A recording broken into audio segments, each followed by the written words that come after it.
हाँ जी, आप शुरू कीजिए।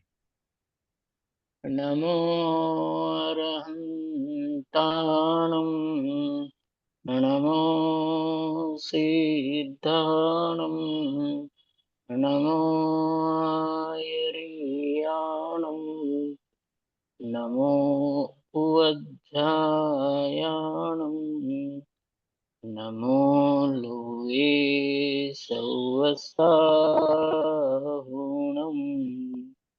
मङ्गलं भगवान् वीरो मङ्गलं गौतमो गणी मङ्गलं कुन्दकुन्दार्यो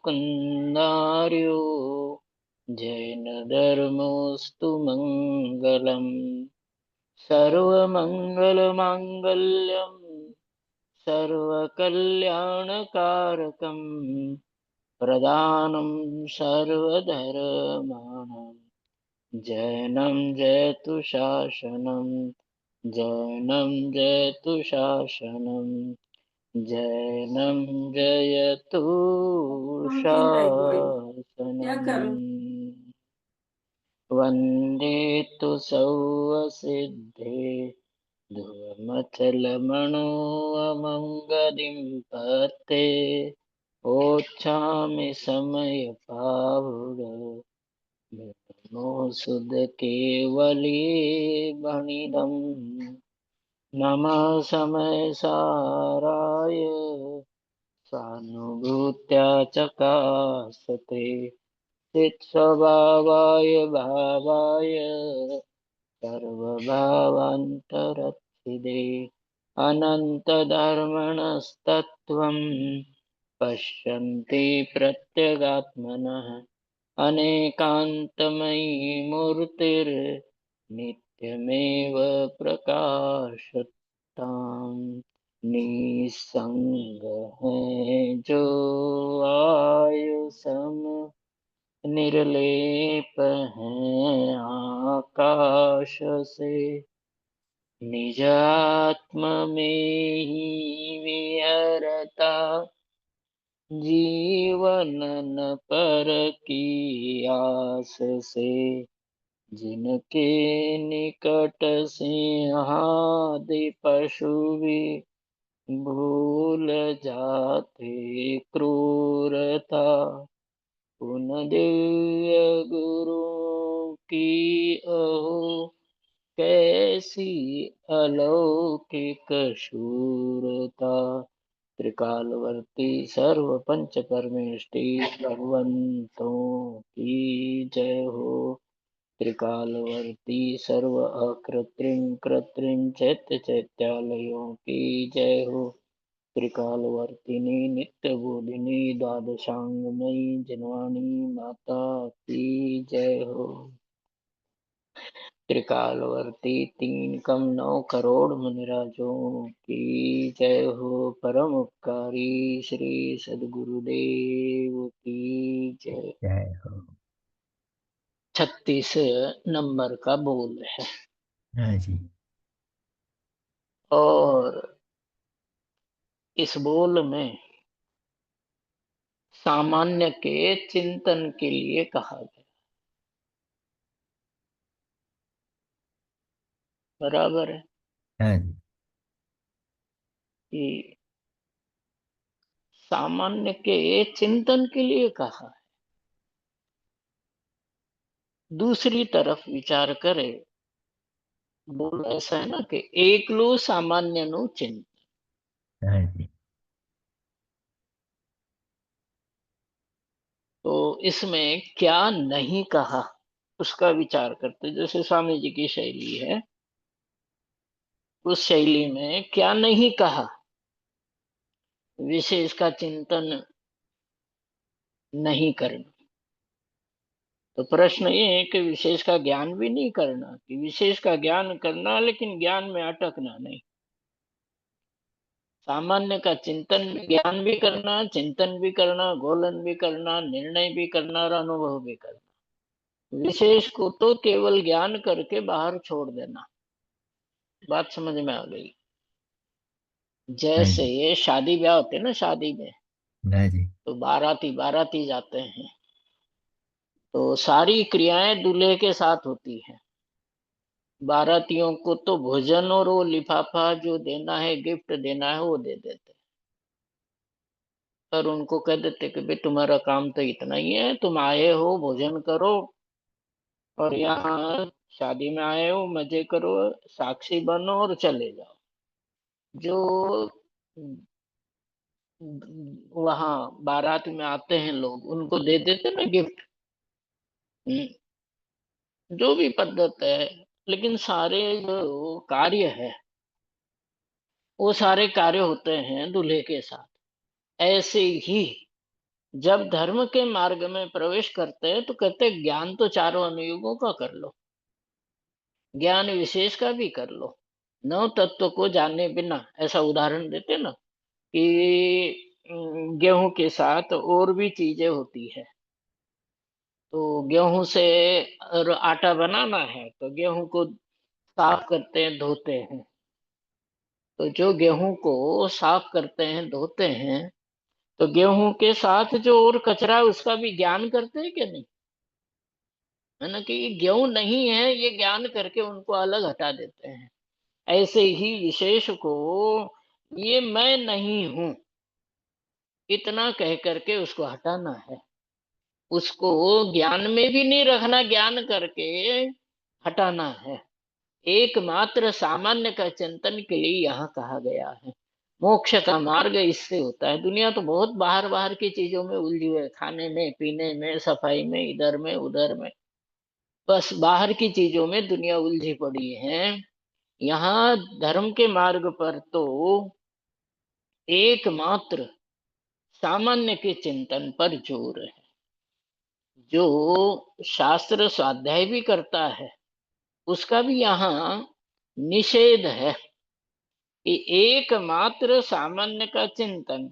मानो कोई स्वाध्याय करता हो, बाहर में क्रियाओं का पालन भी करता हो, तो क्रियाओं का पालन भी कषाय के पोषण के लिए कर लेता है। जिन क्रियाओं से मान कषाय का पोषण होता है उन क्रियाओं को तो कर लेता है।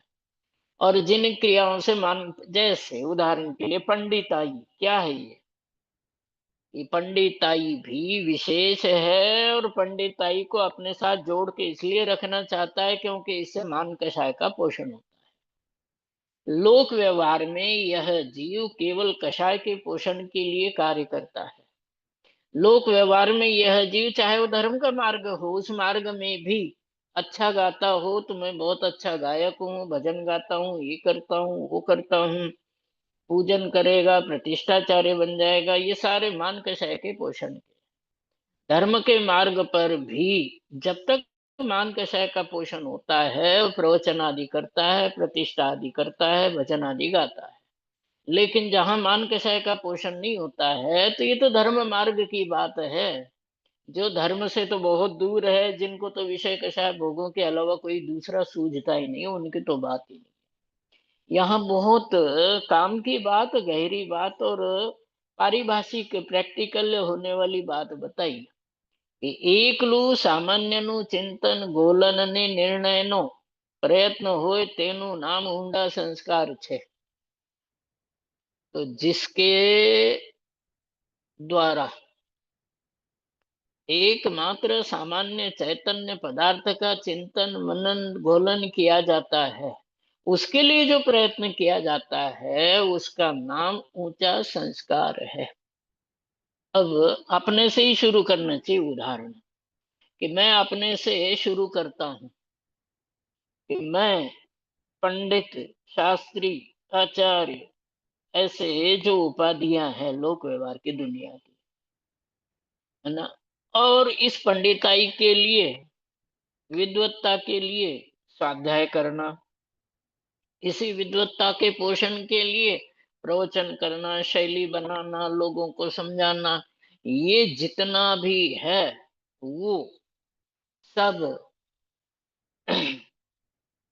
सामान्य के लिए नहीं है, कषाय के पोषण के लिए है, क्योंकि मान कषाय के पोषण वाली बात होती है। यहाँ ये कह रहे हैं कि एकलु सामान्य नु चिंतन एकमात्र बीजो नहीं मन रोग। सामान्य के चिंतन में क्या आ जाता है कि समाधि मरण आ जाता है। सामान्य के अनुभव में अतीन्द्रिय आनंद आता है। सामान्य के अनुभव में अतीन्द्रिय शांति की प्राप्ति होती है। सामान्य के वेदन में अतीन्द्रिय सुख, अतीन्द्रिय ज्ञान, अतीन्द्रिय शांति, निर्विकल्पता का अनुभव होता है। और सामान्य के चिंतन में, घोलन में, अनुभव में समाधि मरण आ जाता है। बोले कैसे? इसलिए यहाँ लिखा है कि एक लू सामान्य नु चिंतन। ये पर्याय उत्पन्न होती है, पर्याय नष्ट होती है, और मैं पर्याय नहीं हूं, पर्याय विशेष है। इसलिए पर्याय के आश्रय से या पर्याय रूप अनुभव करने से आज तक किसी को समाधि मरण नहीं होता है, सम्यक दर्शन भी नहीं होता है, अतीन्द्रिय सुख शांति की प्राप्ति भी नहीं होती है। समाधि मरण कैसे? कि मैं जन्म मरण से रहित चैतन्य पदार्थ हूँ, वो सामान्य चैतन्य पदार्थ, उसका चिंतन मनन घोलन करना, उसके लिए प्रयत्न करना, वही। मान लो स्वाध्याय कर रहे हैं, अब स्वाध्याय करते हुए प्रयत्न किसके लिए? प्रयत्न यदि मान कषाय के लिए है तो उसका तो नाम संस्कार नहीं है, उसका नाम तो संसार है। और स्वाध्याय आदि यदि त्रिकाली शुद्ध चैतन्य पदार्थ के चिंतन मनन घोलन के लिए है, अनुभव के लिए है, तब तो समझना कि ये प्रयत्न सच्चा प्रयत्न है। और यहाँ तक तो ये तो स्वाध्याय का एक छोटा सा उदाहरण है। अम, महा महापुराण, आदि पुराण 21 नंबर का सर्ग है, उसमें 115 नंबर का श्लोक है। उसमें तो ये बताया कि जितने भी प्रयत्न हैं, कि चाहे स्वाध्याय है, चाहे बाहर का आचरण है, दर्शन पूजन मंदिर आदि हैं, उन सब का प्रयोजन बाहर की क्रियाओं का, वहां तो भाषा ऐसी है कि 11 प्रकार के तप, 12 प्रकार के तप है ना। संवर का कारण है तप, निर्जरा का भी कारण है वो तप। 6 प्रकार अंतरंग, 6 प्रकार बहिरंग। उसमें बहिरंग तपों से अंतरंग तरफ श्रेष्ठ है, और अंतरंग तपों में सर्वश्रेष्ठ तप है ध्यान। और ऐसा लिखा है कि 11 प्रकार के तप तो ध्यान के लिए होते हैं। जो ध्यान करता है उसके 11 तप सफल है। और जिसके ध्यान की प्राप्ति नहीं है, ध्यान जिसका लक्ष्य नहीं है, मात्र तप तपना है, ऐसे जीव के लिए वो क्रियाएं यथार्थ फल देने वाली नहीं होती है। सच्चा फल तो ध्यान करने से, मतलब बाकी सबका प्रयोजन तो ध्यान है। ऐसे ही बाहर के 28 मूल गुण हो, 11 प्रकार के तप हो, स्वाध्याय हो, मंदिर हो, दर्शन हो, पूजन हो, इन सब का प्रयोजन तो एकमात्र शुद्ध चैतन्य का चिंतन मनन घोलन, उसी की दृष्टि, उसी का लक्ष्य होता है। और यदि वो नहीं है तो इस बोल में से ये भाव समझना है कि यदि त्रिकालीय शुद्ध चैतन्य सामान्य द्रव्य यदि जीव के चिंतन का मनन का विषय नहीं है, उसके लिए प्रयत्न नहीं है, तो उसका नाम ऊंडा संस्कार, गहरा संस्कार भी नहीं हो सकता। क्यों नहीं हो सकता? क्योंकि कषाय का शरीर का पोषण करके शरीर की प्राप्ति, कषाय का पोषण करके कषाय की प्राप्ति। इसलिए यह जीव जैसा चाहता है वैसा होता है। यदि कषाय का पोषण करना चाहता है तो कषाय उत्पन्न होती है, शरीर का पोषण करता है तो। तत्व अनुशासन ग्रंथ में तो ये बात बताई है कि इस शरीर में एकत्व बुद्धि आगामी शरीर के प्राप्ति का बीज है। क्या कहा? दोबारा वाक्य अच्छा है कि इस वर्तमान पुद्गल शरीर में जो एकत्व बुद्धि रहती है, वो एकत्व बुद्धि भविष्य में दूसरे शरीर की प्राप्ति का बीज है। बात समझ में आ गई कि शरीर में एकत्व बुद्धि का होना आगामी शरीर की प्राप्ति का कारण है। तो शरीर में एकत्व बुद्धि जैसे आगामी शरीर की प्राप्ति का कारण है, वैसे वर्तमान में विशेष जितने भी है कषाय आदि, उनका चिंतन मनन घोलन करना, उनके लिए प्रयत्न करना, उन्हीं को बार बार करने जैसा है। परंतु जो एकमात्र सामान्य त्रिकाली शुद्ध चैतन्य का प्रयत्न करता है, उसी का चिंतन मनन घोलन करता है, उसी का निर्णय और अनुभव करता है, तो भले इस पर्याय में उसको अनुभव हुआ हो नहीं हुआ हो, लेकिन भविष्य में नियम से उसको अनुभव होगा, क्योंकि उसका नाम ही गहरा यथार्थ सच्चा संस्कार है। ये दूसरे तरफ से विचार करके ये देखो कि स्वयंभू समुद्र में, स्वयंभू रमण समुद्र में असंख्यात जीव पंचम गुण स्थानवर्ती है, और उनसे असंख्यात गुणे जीव चतुर्थ गुण स्थानवर्ती है। तो उनके तो वहां मंदिर नहीं है, उनके वहां और बातें तो नहीं है जैसे वर्तमान में के धर्म के नाम पर दर्शन पूजन, ये वहां समुद्र के पानी में कहाँ तो मंदिर है, कहाँ तो वहां शुद्ध भोजन है। रोटी नहीं तो भोजन कहाँ से शुद्ध। तिर्यंच जीव है, सात टोडरमल जिनते, यहाँ तक कि सात तत्वों को भी नहीं जानते। लेकिन एक बात ध्यान रखना कि शास्त्रों के उदाहरणों को लेकर के अपने कषाय का पोषण मत करना। स्वयं का जो प्रमाद है, मंदिर आदि नहीं जा सकते हैं, नहीं जाते हैं, तो शास्त्र सम्यक दृष्टि भी नहीं जाते, ऐसा उदाहरण लेकर के कषाय का पोषण मत करना।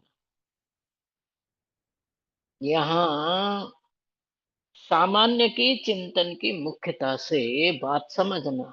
बात समझा जैसे जी। यमनी, हाँ जी। हाँ, जैसे श्रीमद रायचंद जी ने, क्या ज्ञानियों ने, सबने इसी के ये बताया कि यम नियम संयम आपकी ये पुण्य त्याग विराग अथाली। इस जीव ने अनादिकाल से, ये देखो कहानी क्या है, जीव का अनंत अनंत अनंत अनंत अनंत अनंत काल तो जो इतर निगोद है, इस इतर निगोद में ही बीतता है। नित्य निगोद से निकलने के बाद की कहानी है।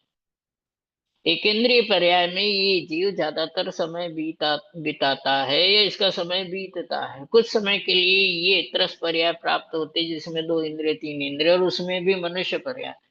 मनुष्य पर्याय में भी जैन कुल, और जैन कुल में भी ये जीव अनंत बार जन्मा है।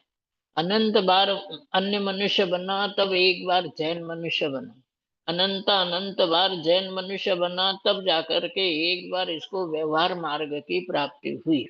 उस व्यवहार मार्ग में इस जीव ने अनंत बार तो मुनिपन्ना धारण किया, श्रावक पना, सच्चा मतलब द्रव्यलिंगी श्रावक पना। हाँ जी। अनंत बार सच्चे श्रावक पने में एक बार सच्चा मुनिपन्ना धारण किया। बड़ा कठिन काम है साहब, गहराई से विचार करो, इस कान से सुनो उस कान से निकाल दो, ऐसी बात नहीं। अनंत अनंत बार इस जीव ने द्रव्य श्रावकपना प्राप्त किया, तब जाकर के एक बार द्रव्य मुनिपन्ना धारण किया, और वो द्रव्य मुनिपन्ना भी अनंत अनंत बार धारण किया। लेकिन सच्चे तत्व को इस जीव ने प्राप्त नहीं करने से संसार में ही छलांगे लगाई, संसार में ही भटकता रहा। इन सबको बताने के पीछे की कहानी इतनी है कि वो सामान्य को मुख्य करना चाहिए था, वो सामान्य रूप अनुभव करना चाहिए था, वो तो किया नहीं। और ये बाहर की क्रियाएं न करते हुए भी बात समझ में आ गई। जैसे स्वयं रमन समुद्र का उदाहरण, नरकों में नारकियों के बाहर के अनुकूल संयोग नहीं होने पर भी हम्म। पूर्व में सुनी हुई देशना के आधार पर वर्तमान की वेदना को सहन नहीं कर पाने के कारण से चौथे नरक से आगे की बात है, तीसरे नरक तक तो उपदेश भी प्राप्त होता है, लेकिन आगे तो वेदना ही कारण बनती है, और पूर्वन में जो सुना पड़ा है वो काम बनता है। देखो जीव आंखें बंद करके दुनिया भर के काम करता है कि मैं मुखिया हूँ घर का, मेरा समाज में नाम हो, मेरे दौलत इतनी हो। मतलब देखो, जो निर्धन है उसको भी सम्यक दर्शन हो सकता है, लेकिन धन की प्राप्ति करके ये जीव सम्यक दर्शन सुखी होने का प्रयत्न करता है। न तो पैसा आने पर मतलब सम्यक दर्शन का संबंध पैसे से है नहीं। भूखा व्यक्ति भी आत्मानुभव कर सकता है, दरिद्र व्यक्ति भी आत्मानुभव कर सकता है, लेकिन दूसरी बात और आपके और हमारे से जुड़ी हुई ये समझ लो कि बिना स्वाध्याय वाला जीव भी आत्मानुभव कर सकता है, लेकिन ये जीव स्वाध्याय के पीछे कि कुछ तो सुन लो, लेकिन अंदर से ये पुकार नहीं आती कि मैं तो चैतन्य का अनुभव करूं। ये जीव तो शुद्ध चैतन्य द्रव्य को मुख्य करके जीवन को घटाना नहीं चाहता। बात समझ में आ गई? जैसे लोक व्यवहार में होती है ना बातें कि गाय का बछड़ा उतनी दूर जाता है या गाय बछड़े से उतनी दूर जाती है जितने एक दूसरे को देख नहीं सके। ऐसे ही शुद्ध चैतन्य द्रव्य जैसे ही दृष्टि से ओझल हो जाए वापस तुरंत आ जाना चाहिए। लेकिन समझ में आ गई बात कि एकमात्र सामान्य के चिंतन की बात क्यों कही? क्योंकि सामान्य के चिंतन मनन अनुभव करना इतना बड़ा काम है। कुशल भाई, कितना बड़ा काम है पूछो? कि इतना बड़ा काम है कि अनंत अनंत बार मुनिपना धारण करके भी जिस हम्म, काम को नहीं कर सका, वर्तमान में बिना मुनिपने के भी उतना बड़ा काम हो जाए। और अनंत अनंत बार का मुनिपना संसार का अभाव नहीं कर सका, अभी एक बार का ये सामान्य का चिंतन मनन जीव के संसार का अभाव कर दे, ऐसा है। बहुत सुंदर है। इतना सरल हम्म, है। सरल भी है, हम्म, हो नहीं रहा है तो कठिन लगता है। हम्म, देखो कोई बड़ी बात तो नहीं है। दो ही तो बातें हैं कि एक मार्ग है विशेषकर, एक मार्ग है सामान्य का। बहुत सुंदर। विशेष के मार्ग पर नहीं चलना है ना? विशेष के मार्ग पर चलने का मतलब उलझना है। कैसे? ये बात समझने की है। तो अपने से शुरू करते हैं कि मैं विद्वान हूं, ये विशेष में उलझना है। मैं धनवान हूं, ये विशेष में उलझना है। मैं इंजीनियर हूं, ये विशेष में उलझना है। मैं बहुत बढ़िया आदमी हूं, घर का मुखिया हूं, ये सब पागलपंथी के धंधे। ये सब विशेष में उलझने वाली बातें हैं। हाँ जी। कोई किसी का नहीं है। जब तक स्वार्थ की पूर्ति होती है तब तक सब अच्छे लगते हैं।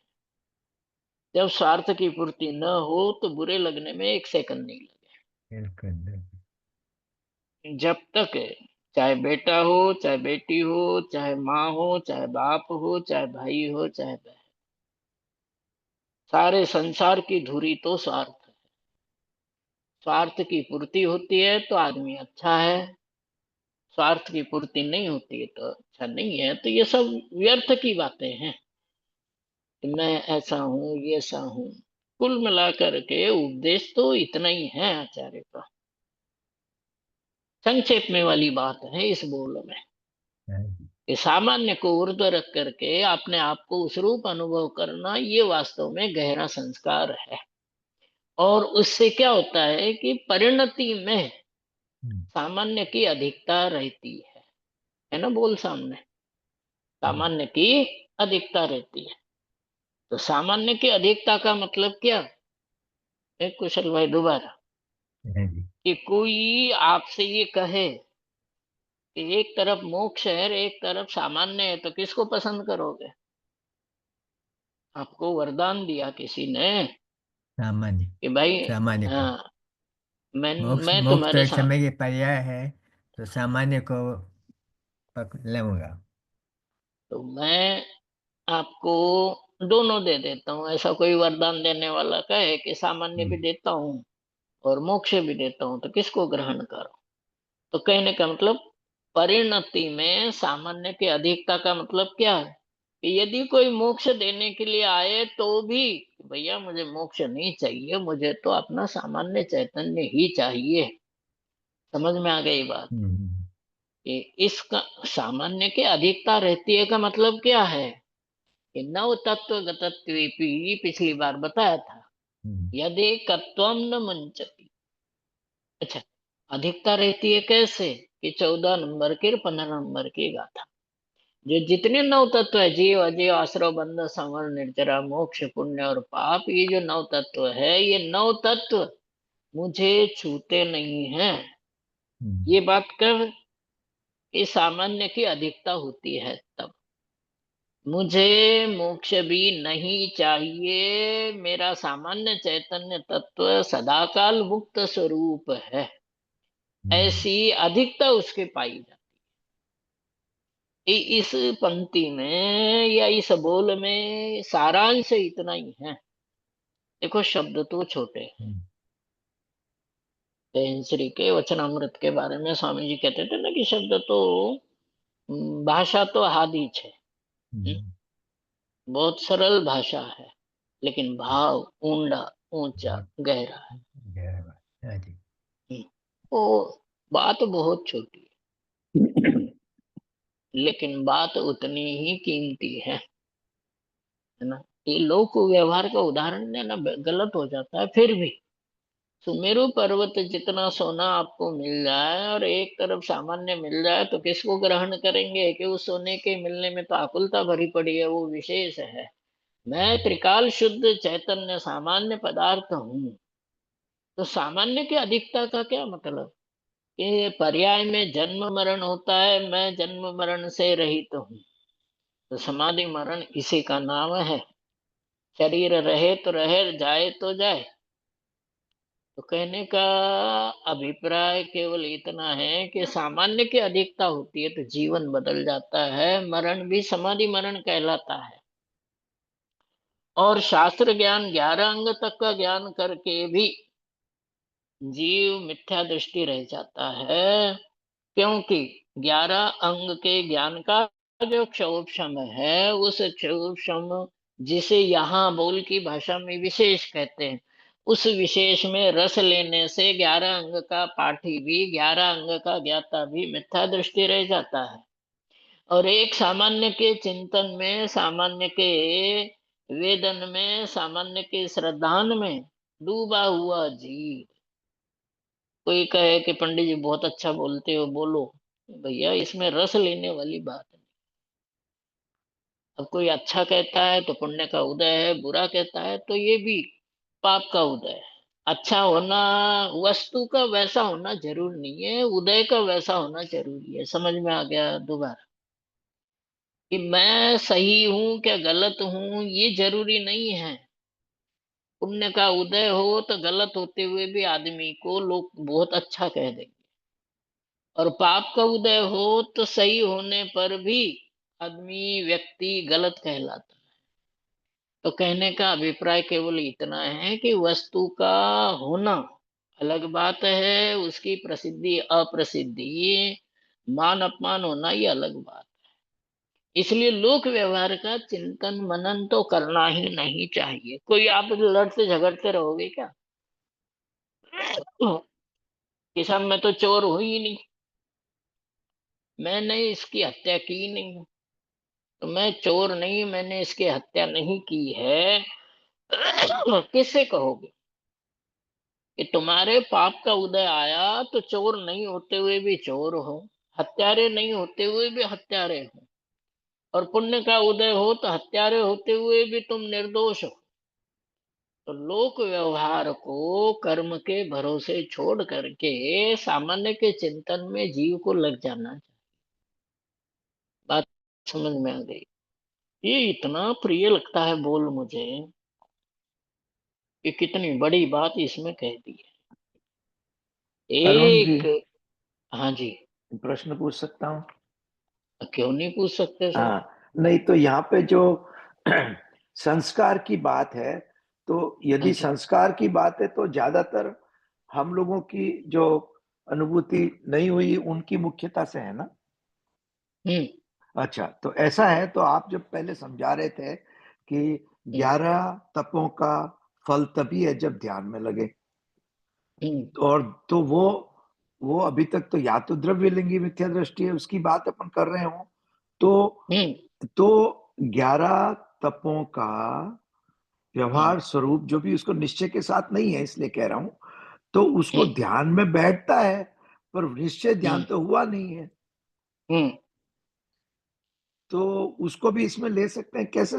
उसका थोड़ा आप जो भी कहना चाहें खुलासा हाँ करें। हाँ, अभिप्राय समझ में आ गया आपका। जितनी भी शास्त्र की बातें हैं, सम्यक दृष्टि मिथ्या दृष्टि की अपेक्षा से दोनों तरीके से घटा सकते हैं। तो कैसे बताऊं? कि जैसे ये आदि पुराण की बात है कि जिसमें ये कहा गया कि 11 तप तो ध्यान रूपी राजा के नौकर हैं। परिकर शब्द लिखा, बराबर। ये एक बात हो गई। बोले कैसे? सम्यक दृष्टि जीव भी अपने गुण स्थान से गिर जाता है। बात समझ में आ गई? मुझे तो भाई एक कई बार ऐसा ऐसा लोगों के वृत्तियों को देख करके लगता है कि स्वाध्याय करते समय गंडर की गद्दी पर बैठते समय तो ऐसे लगते हैं मान लो 11वें गुण स्थान में चल रहे हैं, हम्म। और जैसे ही गंडर की गद्दी से उतर जाते हैं ऐसे लगते हैं कि इसे भ्रष्ट मिथ्या दृष्टि कोई दूसरा नहीं है। अरे बाप रे। ऐसा लोक व्यवहार में दिखता है। तो बाद में ये विचार आता है कि भाई पंच संसार की परिणति तो ऐसे ही चलेगी। बात सम्यक दृष्टि मिथ्या दृष्टि दोनों की अपेक्षा से कि जो जीव सम्यक दृष्टि है, सामान्य की अधिकता की वजह से आज वो सम्यक दृष्टि है, सामान्य के वेदन की वजह से सम्यक दृष्टि है। लेकिन 11वें गुणस्थान वाला भी विशेष में जब ज्यादा रस लेने लगता है तो सामान्य को जब वो ओझल कर देता है तो मिथ्या दृष्टि कहलाता है। भाई जी प्रश्न समझ में आ गया आपको? उत्तर हाँ, जिन्होंने प्रश्न किया था। उपशम श्रेणी वाला गिर जाता है ना। तो गिरने, अपन को तो गिरने वाला लेना है उदाहरण। और बराबर। क्यों गिरता है इस बोल के हिसाब से बात करो तो विशेष में रस लेने से सामान्य से गिर जाता है, सामान्य को बराबर। भूल जाता है। चलो वो तो उपशम श्रेणी वाला उसकी बात हो गई। 7वें गुण स्थान से छठे गुण स्थान से 5वें में, चौथे में और पहले में ये जीव क्यों आता है? चलो श्रेणी छोड़ दो, इस काल में तो श्रेणी नहीं है, आप कहो कि भी श्रेणी का उदाहरण मत दो। चलो उपशम श्रेणी का उदाहरण नहीं है, छठे गुणस्थान 7वें गुणस्थान वाला भी 5वें चौथे तीसरे दूसरे में आ जाता है, पहले में भी पहुंच जाता है। ये तो सिद्धांत है। मान लो कोई जीव मुनि होते हुए भी पहले गुणस्थान में पहुंच गया तो उसके पीछे का कारण क्या है? कि उसने सामान्य को भुला दिया है, विशेष में रस लेने लग गया, और विशेष में इतना रस लेने लग गया कि सामान्य को उसने भुला दिया है, तो मिथ्या दृष्टि कहलाया। बात समझ में आ गई? तो कहने का मतलब है कि जो सम्यक दृष्टि जीव है उसको भी स्वाध्याय हो, चाहे उपवास हो, चाहे कितने ही प्रकार का कठोर तप हो या 28 मूल गुण हो, उसमें उसका प्रयोजन उसके दिमाग में हमेशा रहना चाहिए कि 11 प्रकार के तपों का प्रयोजन तो अपने स्वरूप में लीनता से है, मुझे इनसे कोई ज्यादा लेना देना नहीं है। व्रत है, तप है, संयम है, उपवास है, त्याग है, दर्शन है, पूजन है, के साथ श्रावक के छठ आवश्यक बताए, बताया ना, देव पूजा गुरु उपासना। तो श्रावक के छठ आवश्यक बताए हैं तो मुझे करना ही चाहिए, ये मेरी श्रावक संज्ञा है। लेकिन इन विशेषों में ही उलझे त्रिकाली शुद्ध चैतन्य वस्तु को ओझल कर दे, उस पर दृष्टि नहीं करे तो क्या श्रावक कहलाएगा? कि नहीं कहलाएगा। और कोई सम्यक दृष्टि जीव है तो भाई जी बात तो ये है, दोनों की अपेक्षाओं से बात है कि सम्यक दृष्टि जीव भी क्रियाओं में उलझता है तो गुणस्थान से गिर जाता है, निर्विकल्प दशा से सविकल्प में आ जाता है और मिथ्यात्व को प्राप्त होता है। और सविकल्प में रहता हुआ निर्विकल्प शुद्ध चैतन्य का वेदन करता है तो वो गुणस्थानों के ऊर्ध्वता को प्राप्त होता है, शुद्धता की अधिकता को प्राप्त होता है। इसलिए दोनों ही अपेक्षाओं से उदाहरण है, ये बात समझ लो। बराबर, बहुत अच्छा, थैंक यू। अपने को तो ठीक है, सामान्य की ऊर्ध्वता रखनी है, और रखनी ही है। मतलब हर अब हर हर परिस्थिति में सामान्य का बराबर। ख्याल करना है, उसी का चिंतन करना है। बहुत अच्छा। प्रवचन करते समय भी सुनते समय भी, ये तो एक समय के पर्याय है, इसका कोई रस नहीं लेना है। कोई कितना भी कहे कि भाई बहुत सरस स्वाध्याय, सरस प्रवचन, क्या पढ़ा इनके, ये तो 10 20 50 100 200 लोग सुन करके कहे सरस है। अरे ऐसी स्थिति भी थी, हजारों लोग सुनते थे, क्या सरस था। संसार के अभाव को करने के लिए परिणामों का उछल जाना, इसका नाम सरसता है ना। पर मान के पोषण में कौन सी सरसता है। त्रिकालीय शुद्ध चैतन्य द्रव्य को ऊर्ध्व रख करके अपने जैसे, वो नहीं होता है कल परसों एक उदाहरण पढ़ा स्वाध्याय में, कि जैसे जिस बच्चे की माँ खो जाती है मेले में, समझ में आ रहा है ना उदाहरण, मेला वगैरह, समझ लेना अपने अपने हाँ, हिसाब सुनना से। हुआ है गुरुदेव के, पता नहीं हाँ कहाँ से कहीं हाँ, सुना हुआ। हम गुरुदेव के उसमें ही आया हुआ है मूल में, तो फिर हुकुम चंद जी बारिल साहब के हाँ, द्वारा बारिन भी साहब के उसमें कहा सुना, गया। बराबर है। हाँ स्वामी जी में छोटा सा बताया, बारिल साहब उसको थोड़ा लंबा करके बताते हैं कि जैसे हम्म। बच्चे की माँ खो जाती है तो हर महिला को देखता है, पुरुष को नहीं देखता, वो महिला को देखता, क्योंकि माँ खो गई, और यदि पिता खो जाते हैं तो पुरुष को देखता हो। हर महिला को देखता है, लेकिन देख करके ये जानता है कि ये मेरी माँ नहीं है। मतलब वो देखने पर भी वो, उसका जो चिंतन है, मनन है, घोलन है, अंदर में क्या चल रहा है कि मेरी माँ कहाँ है, मेरी माँ कौन सी, मतलब कौन सी ये तो पता है, लेकिन मेरी माँ कहाँ है। जिसको भी देखता है कि ये मेरी माँ नहीं, ये मेरी माँ नहीं, ऐसे संसार में जो अपनी आत्मा को ढूंढता है ना, वो सम्यक दृष्टि पन्ने का पात्र है। बाहर में क्रियाएं करो, स्वाध्याय करो, नहीं करो इसका निषेध नहीं है, करो तो निषेध नहीं है, नहीं करो तो उसका समर्थन नहीं है। देखो दोनों बात ध्यान रखना, स्वाध्याय या बाहर की क्रियाएं करो तो उसका निषेध नहीं है, स्वाध्याय और बाहर की क्रियाओं का पालन नहीं करता है तो उसका समर्थन नहीं है, परंतु ऊर्ध्वता नहीं होनी चाहिए।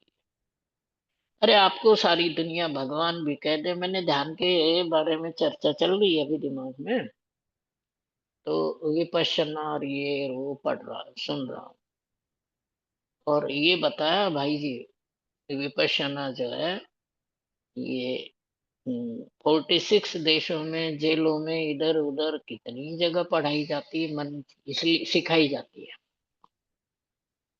लोग बड़े बड़े आईएएस आईपीएस भी जाते हैं हजारों रुपए दे करके। अरे इतना समझ में नहीं आता है कि जैन दर्शन में तीर्थ यात्रा में पुण्य बताया, तो जो सेंटर होते हैं वो सेंटर में जाते हैं तो घड़ी मोबाइल सब रखा जाता है, मौन रहने के लिए कहा जाता है, भोजन नहीं के बराबर दिया जाता है।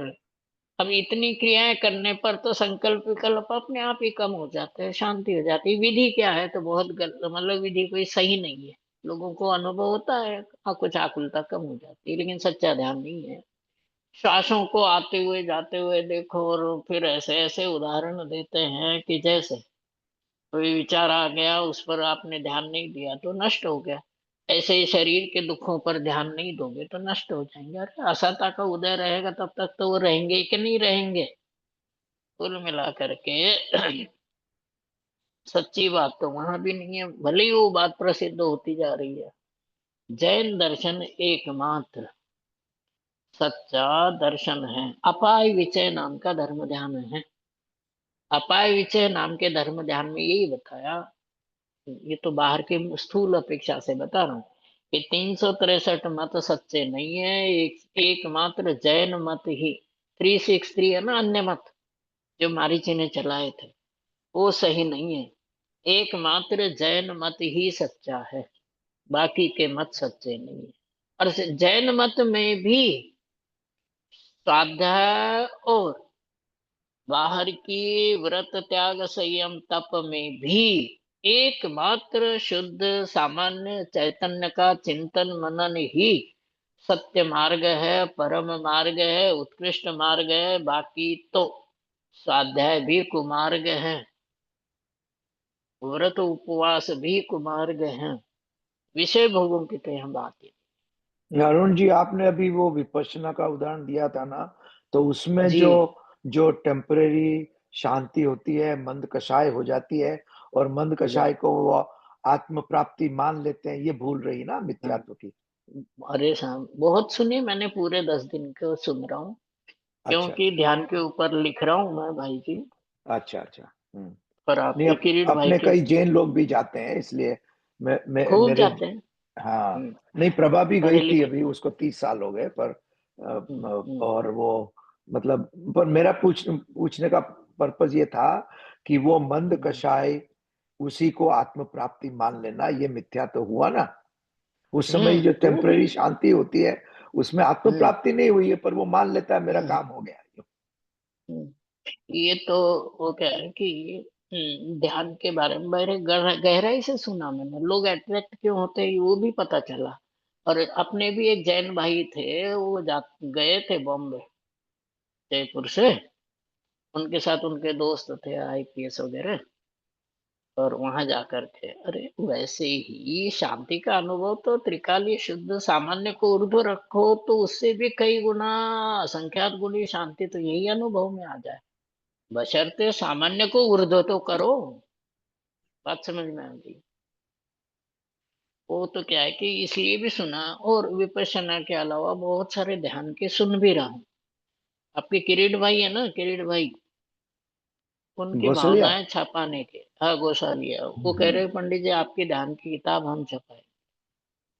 एक और भाई है अलवर में, राजस्थान में, वो कह रहे हम छपाएंगे, जो भी है जिसके छप जाए उससे कोई बड़ी बात नहीं। मूल बात तो यहाँ ये है साहब तो भाई साहब कि कई फिर वो मंत्र, नमोकार मंत्र का ध्यान करने लगते हैं और वो कहते हैं हम हाँ जय हाँ, ध्यान कर रहे हैं, लेकिन वो उसमें भी कुछ नहीं मिल रहा है। इसलिए नहीं नहीं उसमें विशेष का ही ध्यान होता है और परलक्षी ध्यान ही है। नहीं, बराबर बराबर बराबर। एक और बात बताऊं उसके लिए, हाँ उसमें धीरे धीरे कभी बताऊंगा, ध्यान के बारे में चिंतन मनन और लिखना भी चल रहा है। आपने जो मंत्र है ना, पिंडस्थ पदस्थ रूपस्थ रूपाती, बराबर, हाँ जी हाँ जी। ये पिंडस्थ पदस्थ रूपस्थ रूपाती, जैसे प्रवचन सार में 80 भी गाता है ना, कि जो अरहंत को द्रव्यत्व गुणत्व पर्यायत्व तो शब्द लिखा है, वैसे यहाँ पर पिंडस्थ, पिंड में स्थित जो शुद्ध चैतन्य द्रव्य है, पदस्थ, बहन आप बता रही ना नमोकार मंत्र, ये नमोकार मंत्र में स्थित जो अरहंत और सिद्ध परमेष्ठी है। देखो बात चली ध्यान की, तो थोड़ी सी बात वो भी बता देता हूँ कि तत्वानुशासन में रामसेन मुनि के शिष्य ने एक प्रश्न किया, है ना। बात क्या है कि पदों में स्थित जो पंच परमेष्ठी है उनका चिंतन मनन करना चाहिए। बोले इसका मतलब क्या है। राम नागसेन या रामसेन दो नामों से प्रसिद्ध है, तत्वानुशासन बड़ा गजब का ग्रंथ है। तो इसमें एक प्रश्न किया, बड़ा मस्त प्रश्न है वो, ये कि मैं अरहंत हूँ कि भाई तू अरहंत नहीं है, मैं सिद्ध हूँ कि नहीं है। तो बोले मैं अरहंत और सिद्ध का ध्यान करूंगा तो झूठा नहीं है। कितना गजब का प्रश्न है। और बात भी सही है कि मैं अरहंत नहीं हूं, लेकिन अरहंत का ध्यान करता, अरहंत के समान अपने आप को मानकर ध्यान करता हूं तो झूठा है कि नहीं है। सिद्ध के समान जान करके ध्यान करता हूं तो झूठा है कि नहीं है। बड़ा अच्छा प्रश्न उत्तर दिया है यहाँ पर, और वहीं पर, और एक वो है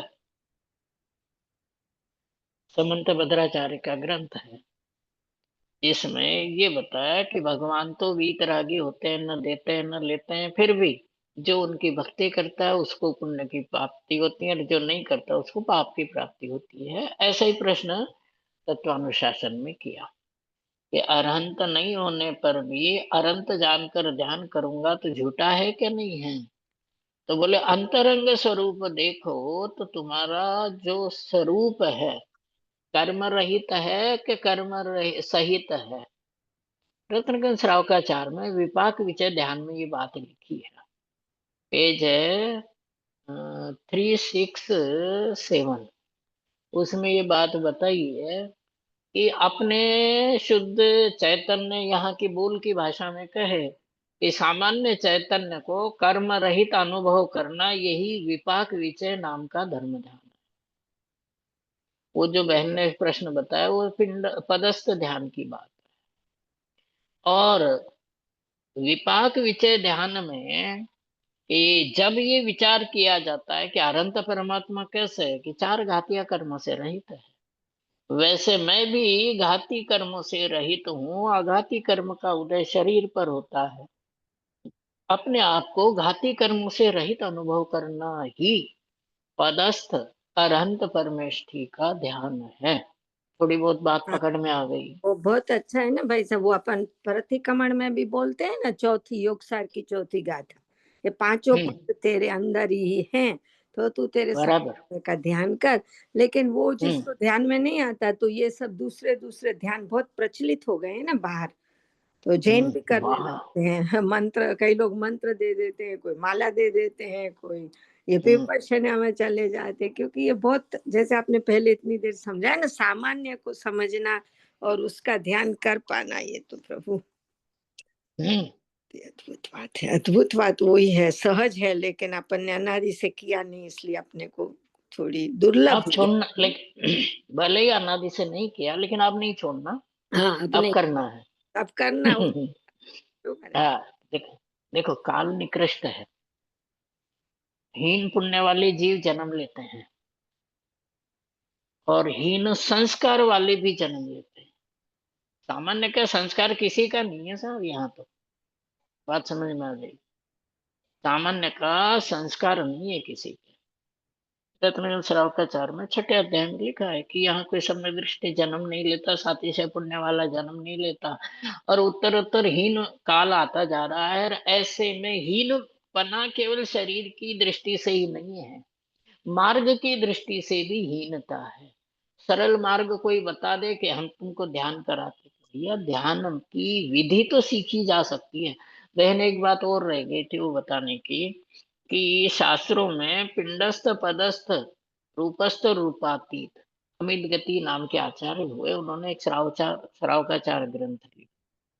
उसमें साफ लिखा है कि पिंडस्थ पदस्थ रूपस्थ रूपातीत ये ध्येय के भेद है, ध्यान के भेद नहीं है। बात समझ में आ गई?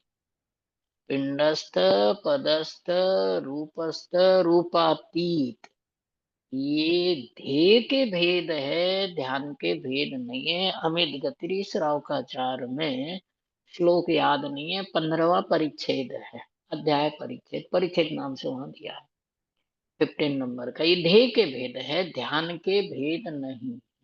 एक बात।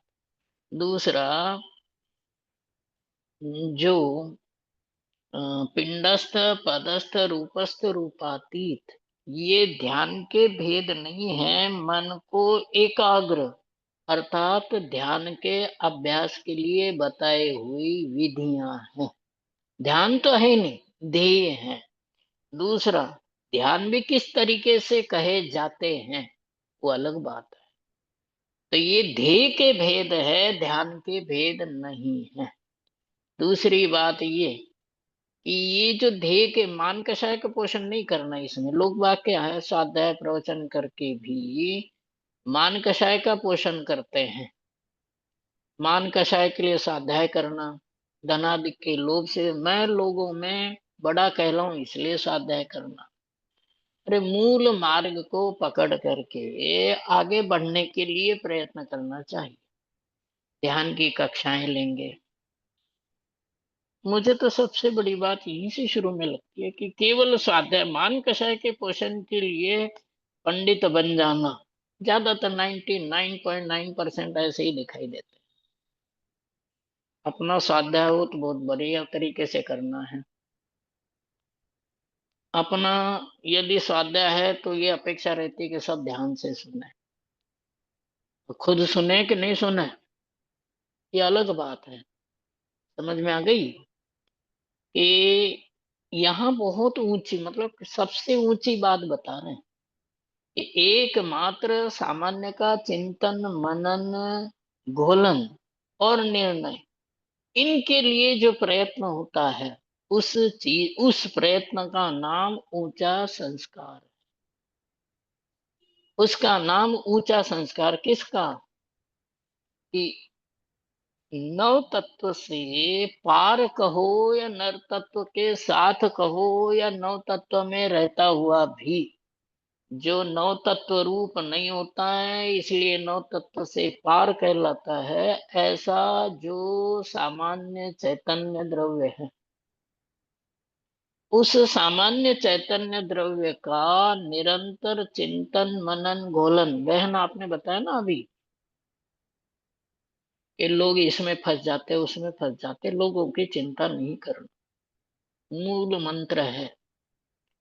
आज के काल में, हुंडा काल में, अवसर्पणी काल में लोग क्या कहते हैं इसमें नहीं फंसना, क्योंकि सबसे बड़ा रोग क्या कहेंगे लोग, ऐसा लोग एक वाक्य है कि लोगों की चिंता छोड़ करके, अपनी परिणति की भी चिंता छोड़ करके, अपने राग द्वेषों की भी चिंता छोड़ करके, देखो राग द्वेष बुरे नहीं है, राग द्वेष में फंसना बुरा है। शरीर बुरा नहीं है, शरीर में एकत्व बुद्धि होना बुरी बात है। स्वाध्याय होना बुरी बात नहीं है, लेकिन स्वाध्याय में फंस जाना बुरी बात है। शास्त्रीय, आचार्य, विद्वान, पंडित होना बुरी बात नहीं है, उसमें फंस जाना ये बुरी बात है। कहाँ फंसे? क्यों रजनी भाई आप देख रहे हो कहाँ फंसे? कि फंसने के लिए तो भाई अनादिकाल से एक ही चैतन्य वस्तु है, वो है सामान्य त्रिकाली शुद्ध चैतन्य वस्तु। त्रिकाली एकमात्र शुद्ध चैतन्य वस्तु है सुख की प्राप्ति के लिए। एक वो समझ लो आगे, कोई सा भी प्रश्न हो सबका समाधान एक है, स्वामी जी कहते थे सब प्रश्नों का एक समाधान। क्योंकि एक भाई ने प्रश्न पंडित किया जी, था।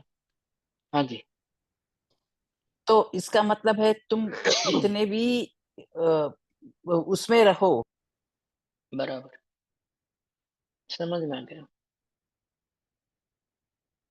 हाँ बताओ आगे।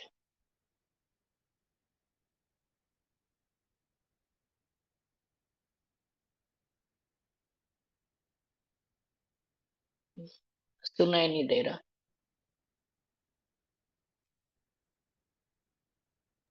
नहीं नहीं, यानी कि वो अपने में आगे बढ़ा हुआ है, फिर भी वो अपने सामान्य का ही चिंतन करता है, आगे बढ़ने पर भी सामान्य का चिंतन ही करता है, तो बराबर वो संस्कार तो उसके साथ में ही जाएंगे।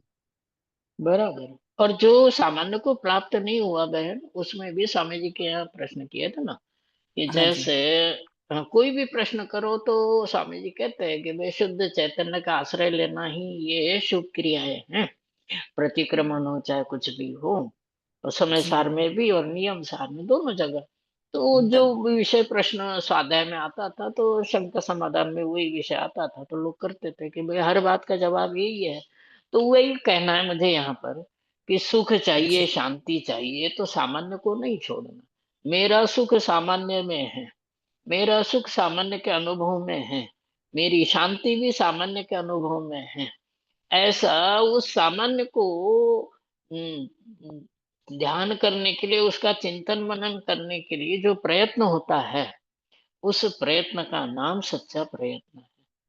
सामान्य को छोड़ करके कितने भी प्रयत्न इस जीव ने अनंत अनंत बार करे। मैंने एक वाक्य कहा था, फिर रिपीट करता हूं उसको कि इस जीव ने यदि सामान्य को लक्ष्य बनाया है तो इतना बड़ा काम है जो 28 मूल गुणों के पालन से भी बड़ा है। बात समझ में आ गई प्रभु? कि वो काम सामान्य के चिंतन मनन से भी बड़ा है। बताऊं क्यों? कि अनंत बार महाव्रत आदि 28 मूल गुणों का पालन करने से भी इस जीव के द्वारा नहीं हो सका। वो काम एक शुद्ध सामान्य चैतन्य पदार्थ को ग्रहण करने पर, पकड़ने पर हो जाए। बात समझ में आ गई? कि एक शुद्ध चैतन्य द्रव्य को दूसरी भाषा में कहे कि स्वामी जी ने 45 वर्ष तक जिस काम के लिए बताया है वो काम ये है। सही है गलत है? बिल्कुल सही है। 45 वर्ष बिल्कुल सही है। 45 वर्ष तक जिस शुद्ध जीव क्या है, बार बार दूसरी बातें याद आती है कि बाहर उलझ जाता, पंडिताई में उलझ गया, सेठ होने में उलझ गया, पुण्य का उदय आ गया तो उसको भोगने में उलझ गया। जीव के उलझने के अनंत रास्ते हैं, सुलझने का एक रास्ता ये है कि इन अनंत उलझनों में भी एक अपने सामान्य को नहीं भूलना। पुण्य का उदय हो तो नहीं भूलना, और पाप का उदय हो तो बिल्कुल ही नहीं भूलना। और पुण्य का जैसे एक उदाहरण दिया, देखो ग्रंथ का नाम भूल गया, वो बात याद है माँ कि जैसे अन्न है, अन्न को खाने खाने में मतलब अन्न होता है ना, अन्न अनाज, हाँ उसको जी, खाने अनाज। में तो थोड़ी सी शांति मिलती है और बोने में बहुत सारा फल मिलता है। तो जैसे हम्म, पुण्य का उदय हो तो उसको सामान्य के संस्कार में डुबो देना चाहिए। अरे मुझे कोई काम नहीं, अब मैं रिटायर्ड हो गया, है ना, मुझे पेंशन हम्म, मिलती है, अब मुझे ये नहीं चाहिए, वो नहीं चाहिए, वो नहीं चाहिए, मतलब शांत, जो पुण्य का उदय है, अब कोई बंधन नहीं है। तो ऐसे में क्या करें?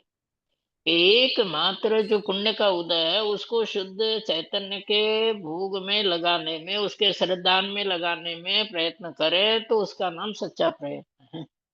बहुत अच्छा लगा, इसलिए बार बार इसी की चर्चा कर रहे हैं, और काम की भी है कि एकमात्र सामान्य को ऊर्ध्व करके जो चिंतन होता है, साथ में मनन जोड़ दो, गहुलन जोड़ दो, उसको उसकी दृष्टि कह दो, उसके लिए जो प्रयत्न किया जाता है उसका नाम ऊंचा संस्कार है। और ऊंचा संस्कार क्यों कहा, अनुभूति क्यों नहीं कही? तो ऊंचा संस्कार इसलिए कहा कि एक बात और ये जो सम्य दृष्टि जीव है, वो सम्य दृष्टि जीव या मुनि सातवें गुण स्थान में, छठे गुण स्थान में, सातवें से छठे में आने पर दोबारा सातवें में क्यों जाते हैं? क्योंकि सातवें में जो अनुभव हुआ था, उसके जो संस्कार पड़े थे, वो छठे में आने पर उस जीव को बेचैन कर देते हैं, और छठे गुण स्थान में वो बेचैनी ही उसको दोबारा सातवें में जाने के लिए प्रयत्नवान बनाती है। बात समझ में आ गई तो हाँ कहो, बात समझ में आ गई होगी। इस सातवें गुण स्थान में से आने के बाद छठे गुण स्थान में जो आकुलता होती है, वो आकुलता सातवें में जाने के लिए आधार बनती है। जिसको छठे में आनंद आ जाए वो सातवें में क्यों जाए? बात समझ में आई? छठे में आनंद आने जिस आता है जिसको, वो सातवें में क्यों जाएगा? कि छठे में दुखी है, छठे में आकुलता है, बेचैनी है, उसके जो संस्कार है सातवें गुण स्थान के, और सातवें गुण स्थान के संस्कार उसको छठे सात मतलब सातवें में दोबारा जाने के लिए प्रेरित करते हैं छठे में आने पर। बात समझ में आ गई? ऐसे ही उस त्रिकाली शुद्ध चैतन्य वस्तु के संस्कार अपनी परिणति में उतरे, इसी भावना से आज का अपना स्वाध्याय पूरा करते हैं। बाकी છઠ્ઠા ગુણસ્થાન કરતા સાતમા ગુણસ્થાનમાં આનંદની વૃદ્ધિ વધારે થાય એના હિસાબે ને. बराबर।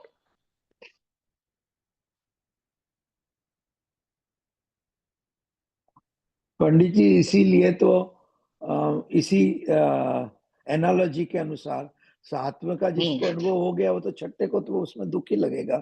वैसे ही बराबर। हमने यदि आत्मानुभव नहीं किया हम जैसों का, तो फिर हमें वो शुभ भाव में दुख नहीं लग रहा। दुख का जो आनंद का अनुभव, पता, जिसको शुद्ध का अनुभव हो गया है उसको शुभ में दुख लगेगा, क्योंकि कंपैरिजन हो गया ना बराबर। अनुभव का। तो हम लोगों हम्म को शुभ पुण्य में अभी तक दुख का अनुभव नहीं हो रहा, हम्म। तो उसके लिए कुछ कहना हो तो कहिए। नहीं तो जल्दी से कर लो, क्योंकि ये एक उदाहरण दिया जाता है, ये विपश्यना में सुना था कि कोई आदमी इस पार था और दूसरे नदी के इस पार और दूसरे पार जा करके आया कोई, तो कहता है कि उधर तो बहुत अच्छी अच्छी बातें हैं, ये है। अब उन बातों को सुनने से तो उसको उन बातों का अनुभव नहीं होगा, खुद उस पार जाएगा और वहां का वेदन करेगा तो पता चलेगा, खुद देखेगा तो ऐसा ये मार्ग है। ये शुभ तो ऐसा उदाहरण दिया प्रवचन सार में कि जैसे गरम का तेल उबाल करके उसमें किसी आदमी को डाल दिया जाए तो ऐसे छठे गुण स्थान में मुनियों को वेदन होता है, मतलब शुभ भाव में ऐसा कष्ट का वेदन होता है। शुभ भाव तो जहर कठिन ऐसे लगे, रस लेने लायक शुभ भाव हो बड़ी बात बढ़िया है, लेकिन शुभ भाव में रस लेना ये संसार है। बात समझ में आ गई? तो हाँ उसमें सर। संसार में रस कब बंद होता है कि जिस जीव को वहां कष्ट का वेदन होता है। प्रवचन बिल्कुल। में आनंद आने लगे तो अनुभव कौन करे साहब, ये बताओ ना। प्रवचन कराने में आनंद आ जाए तो मुझे अनुभव में क्यों आनंद आएगा फिर? लोग बहुत बड़ा विद्वान, दुनिया का सबसे बड़ा विद्वान कहने लगे, दुनिया का सबसे बड़ा चारित्रवंत कहने लगे, तो कौन अनुभव की करे? लोगों ने सर्टिफिकेट दे दिया, हो गया काम तो मेरा। बात समझ में आ गई? समझ में तो आता है पंडित जी। और ये आकुलता, अ, आकुलता है ऐसा भाव भी पकड़ में आता है, पर फिर भी पूरा अनुभव रूप नहीं है। देखो प्रयत्न करो, सामान्य को दृष्टि से नहीं छोड़ना है, बस इतनी सी बात है। अनंत ज्ञानियों ने कही, 45 वर्ष तक स्वामी जी ने कही, बेंसरे ने भी कही। बात समझ में आ गई? तो मार्ग तो यही है और इसी मार्ग से मार्ग निकलेगा, मतलब इसी मार्ग से, मतलब शुभ में रस नहीं लेने के मार्ग से ही मोक्ष मार्ग निकलता है। बात समझ में? बोल का भाव तो ये है कि मुझे मुक्ति नहीं चाहिए, मैं तो मुक्त स्वरूप हूं। बाकी चर्चा अगली बार और कर लेंगे इसी बहुत आधार अच्छा। पर।